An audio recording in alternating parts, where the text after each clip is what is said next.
Hello friends, ఎలా ఉన్నారు? నేనైతే చాలా బాగున్నాను. అండ్ ఈరోజు అయితే ఒక మంచి వీడియోతో మీ ముందుకు వచ్చాను. అండ్ మెయిన్ ఏంటంటే మీతో ఒక హ్యాపీ న్యూస్ కూడా షేర్ చేసుకుని దానికి తగ్గట్టుగానే నేను ఒక వీడియో అనేది మీతో షేర్ చేసుకుంటున్నాను. సో ఇది వచ్చేసరికి మంచి టిప్ అనమాట. ఆల్రెడీ మన ఛానల్లోని how to remove burning smell from milk అని చెప్పేసి ఒక వీడియో అయితే చేశాను. సో అదైతే మాత్రం ప్రెజెంట్ వచ్చేసరికి 21K ప్లస్ వచ్చింది. 22K త్వరలోనే రీచ్ అవ్వబోతుంది. సో ఇదన్నమాట. సో చాలా thank you so much friends, ఇంత రీచ్ ఇచ్చినందుకు. సో నార్మల్గా మనకి ఏంటంటే ఒక్కొక్కసారి పాలు మరిగించినప్పుడు బర్నింగ్ స్మెల్ అనేది వస్తుంది. సో దాన్ని ఎలా పోగొట్టుకోవాలి ఏంటనేది ఈ వీడియో అయితే చేశాను. సో ఇదైతే రీచ్ బాగా వచ్చింది. అండ్ మెయిన్గా ఏంటంటే ఈ బర్నింగ్ స్మెల్ అనేది ఎందుకు అసలు మెయిన్ రాకుండానే ఎలా చేసుకోవచ్చు, ఎలా అవాయిడ్ చేయొచ్చు అనేది నేను ఈ వీడియోలో చెప్తాను. సో అదైతే చూడండి, ఇప్పుడు చేసి చూపిస్తాను మీకు. అండ్ అది చూసే ముందు ఒక చిన్న రిక్వెస్ట్, మన ఛానల్లోని వీడియోస్ మీకు నచ్చితే, అంటే ఆల్రెడీ చాలా వీడియోస్ ఉన్నాయి, అవి కూడా చూడండి. సో అవన్నీ నచ్చితే కనుక మీరు లైక్ చేసి, షేర్ చేసి, కామెంట్ చేయండి. అండ్ సబ్స్క్రైబ్ చేయడం అస్సలు మర్చిపోవద్దు. సో ఓకేనా? సో ఇక వీడియోలోకి వెళ్ళిపోదాం. సో మనం నార్మల్గా మిల్క్ తీసుకుంటాం కదా, మిల్క్ ప్యాకెట్స్ అవ్వచ్చు. సో నేనైతే మాత్రం నార్మల్ మిల్క్ అనమాట. మేము గేదె పాలు విడిగా వస్తారు కదా, సో పాలు ఆయన దగ్గర తీసుకుంటారనమాట. ఇవైతే ఇలా ఉన్నాయి కదా. సో ఒక్కొక్కసారి ఏమవుతుందంటే ఎవరైనా కానీ మిల్క్ ఎక్కువ ఉన్నా లేదంటే నెక్స్ట్ వాళ్ళు ప్యాకెట్స్ ఎక్కువగా స్టోర్ చేసుకోవాలనుకుంటారు ఒక్కొక్కసారి. సో ఆ స్టోరేజ్ టైంలో గట్రా ఏం చేస్తామంటే మనం డీప్లో పెట్టేస్తుంటాం పాలని. సో ఇలాగ నేను కూడా ఇలాగనమాట చేస్తూ ఉంటాను.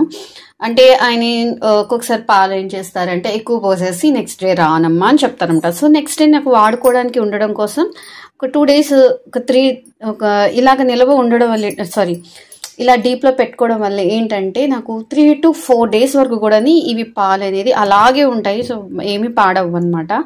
సో ఇలా డీప్లో పెట్టిన పాలని మనం మరిగించినప్పుడే మనకి ఎక్కువ శాతం బర్నింగ్ స్మెల్ అనేది వస్తుంది. సో నార్మల్గా మనం ఈ పాలు కాచి పెట్టుకున్నప్పుడు ఏమీ అనిపించదు. సో నార్మల్గానే మనం కాచేసుకుంటాం, వాడుకుంటాం, అలాగే ఉంటుంది. కానీ ఇక్కడ ఏంటంటే మనం ఫ్రిడ్జ్లో పెట్టిన పాలు ఉంటాయి కదా, డీప్లో పెట్టిన పాలు, ఈ పాలు వల్ల మాత్రం మనకి స్మెల్ అనేది వస్తుంది అనమాట. సో దేనికి అనేది నేను ఇప్పుడు చెప్తాను. సో దాంట్లో ఏముంది అనేది చూపిస్తానండి. నార్మల్గా మనం పాలు కాచుకుంటాం కదా, సో ఇలాగే నార్మల్గా స్టవ్ మీద పెట్టేసి పాలు అనేది కాచేసుకుంటూ ఉంటాము.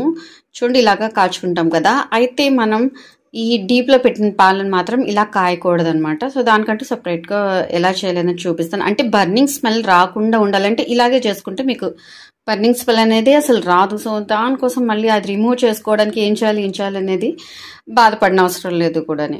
డీప్లో పెట్టిన ఈ పాలని ఏంటంటే డైరెక్ట్గాని పక్కన బయట పెట్టేస్తూ ఉంటారు. బయట పెట్టేసి మొత్తం కూలింగ్ అంతా పోయిన తర్వాత దాన్ని డైరెక్ట్గా ఇంకా స్టవ్ మీద పెట్టేస్తారండి. సో అలాగే చేయడం వల్ల ఆ బర్నింగ్ స్మెల్ అనేది వస్తూ ఉంటుంది. మెయిన్గా మనం చేయాల్సింది ఏంటంటే ఫస్ట్ మాత్రం ప్రాసెస్ ఇదేనండి. ఇది గడ్డ అనేది మొత్తం కరిగిపోవాలి కదా. సో నార్మల్గా బయట పెట్టేసుకొని డైరెక్ట్గా మాత్రం స్టవ్ మీద పెట్టకండి. సో నేనైతే డబల్ బాయిల్ మెథడ్లోని నేను ఈ గడ్డ కట్టిన పాలని ఇలాగే నేను మరిగించుకుంటాను అనమాట. ఇది ఫస్ట్ స్టెప్. తర్వాత స్టెప్ నేను చెప్తాను. నేను చేసుకునే మెథడ్ మాత్రం చెప్తున్నాను. ఇది మొత్తం కరిగిపోయిన తర్వాత నెక్స్ట్ ప్రాసెస్ ఏంటనేది చూపిస్తాను మీకు. నెక్స్ట్ ఈ డబుల్ బాయిల్ చేసిన పాలు ఇవన్నమాట. సో డబుల్ బాయిల్ చేసిన పాలని మనం మొత్తం ఇలాగ కరిగిపోయినాయి కదా. సో చూడండి మొత్తం అంతాని. సో ఇది కరిగిన తర్వాత మనకి ఏమవుతుంది అంటే కొన్ని పార్టికల్స్ మాత్రం మనకి అడుగున ఉండిపోతాయి అన్నమాట. సో నేను చూపిస్తాను.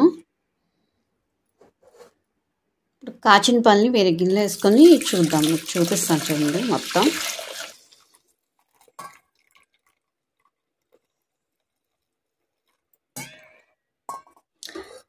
ఈ పార్టికల్స్ ఉన్నాయి కదా. సో ఇవన్నమాట కారణం బర్నింగ్ స్మెల్కి. ఈ పార్టికల్స్ నాకు ఒక్కొక్కసారి అయితే చాలా ఎక్కువ కనిపిస్తుంటుంది, మొత్తం అంతా స్ప్రెడ్ అయి ఉంటుంది. ఇప్పుడైతే మాత్రం కొంచెమే ఉంది మరి.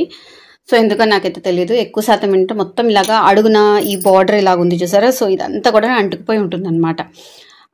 ఆ మొత్తం అంతా పార్టికల్స్ వల్ల మనం ఈ గిన్నెనైతే ఇంకా మనం యూస్ చేయకూడదు. ఇంకా ఇందులోనే మళ్ళీ పాలు పోసి మాత్రం వాడకూడదు. అండ్ ఇది క్లీన్ చేసేసుకొని మళ్ళీ వాడుకోండి. సో లేదంటే మాత్రం ఈ పార్టికల్స్ వల్ల మళ్ళీ మొత్తం బర్నింగ్ స్మెల్ వచ్చే అవకాశం ఉంది. కాచిన తర్వాత అది ఈ డబుల్ బాయిల్ మెథడ్లో నేను చేశాను కదా. సో ఈ చేసిన తర్వాత ఇలాగ వేరే గిన్నెలో అనేది వేసేసుకుంటాను అనమాట. సో వేసేసుకొని ఇప్పుడు మనం ఫ్రెష్గా ఇంకా ఉన్నది కదా ఈ గిన్నె, సో దీన్ని మళ్ళీ మనం ఎన్నిసార్లు బాయిల్ చేసుకున్నా మీకు బర్నింగ్ స్మెల్ అనేది అస్సలు రాదు ఇంకా. సో మనకి ఏంటంటే మెయిన్ ఈ పార్టికల్స్ అనేది తీసేస్తేనే మనకి ఇందులోంచి ఈ బర్నింగ్ స్మెల్ అనేది రాదు. సో అసలైన కారణం ఇదే అనమాట మనకి మెయిన్. సో అర్థమైంది కదా, ఇది బర్నింగ్ స్మెల్ రాకూడదు అనుకుంటే కనుక ఎప్పుడైనా కూడా మీరు ఈ పార్టికల్స్ అనేది లేకుండా చూసుకోండి. ఇవి నార్మల్గా కాచుకున్న పాలు. సో ఇవి చూడండి ఎంత ఫ్రెష్గా ఉన్నాయి అనిపిస్తుందో, అదే విధంగా ఈ పాలు కూడా మనకి ఫ్రెష్గా ఉన్నట్టు ఉంటాయి అన్నమాట. సో అర్థమైంది కదా ఇప్పుడు. సో ఇదండి, మీకు వీడియో నచ్చింది అనుకుంటున్నా. నచ్చితే లైక్ చేయండి, షేర్ చేయండి అండ్ కామెంట్ చేయండి, సబ్స్క్రైబ్ చేయడం అస్సలు మర్చిపోద్దు. మళ్ళీ నెక్స్ట్ వీడియోలో కలుద్దాం. అంతవరకు బాయ్ బాయ్.